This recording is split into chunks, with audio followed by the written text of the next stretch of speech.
Kalilat, Pangasinan!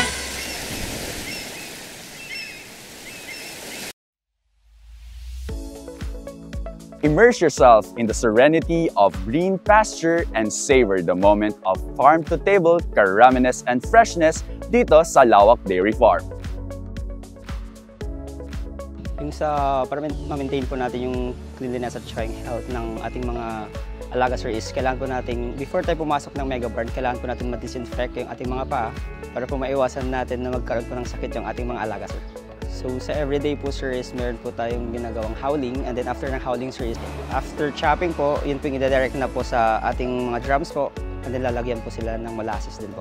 So yung main purpose naman po is yung mag-produce po ng gatas na pwede po natin may offer po sa ating mga kababayan, o kaya all over doon naman po, all over Pangasinan naman po.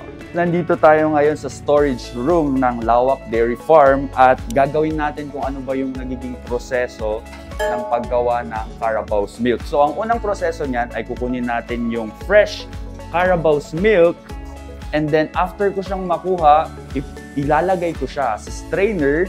So guys, ilalagay ko siya dito para ma-strain siya ng maayos at yung mga buo-buo ay hindi mapapasama. And then after nun, ilalagay natin siya sa bottle. Ayan guys. At pupunuin natin to. And kaboom! Ito na siya guys. Ready to drink na. Pero syempre, para sa mga gustong malamig ang kanilang gatas, fresh Carabao's milk, ay ilalagay siya sa isang container at pagkatapos nito, ilalagay siya sa refrigerator para tumagal ang kanyang shelf life. Take note guys, kapag nailagay ito sa refrigerator ay pwede siyang tumagal ng 1 month. At kung pasteurized naman ang Carabao's milk ay tatagal lang to ng 3 to 7 days.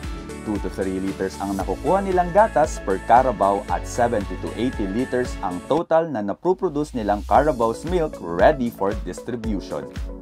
Kaya in the coming years, bukod sa gatas ng kalabaw, inaasahan na rin ang malagong production ng cow's milk dito sa dairy farm, nurturing a sustainable future for the Lawakeños. Sa isang araw po, naubos po yung 70 to 80 liters po. Minsan po. Kasi may mga naka-schedule po sa amin for everyday na mag-pick up po dito. May taga Maynila, may Bulacan, Tarlac, may Baguio, may Dagupan, Mangaldan, marami po sir. Tsaka mga nandito rin po sa kalapit na baryo po. Yung 1 liter po na raw milk, may 80 pesos po. Yung pasteurized naman sir, yung half liters po, 500 ml, 60 pesos po. Yung 1 liter na pasteurized sir, 120 pesos po. Punta kayo po dito at try nyo po. Kalilat, Pangasinan!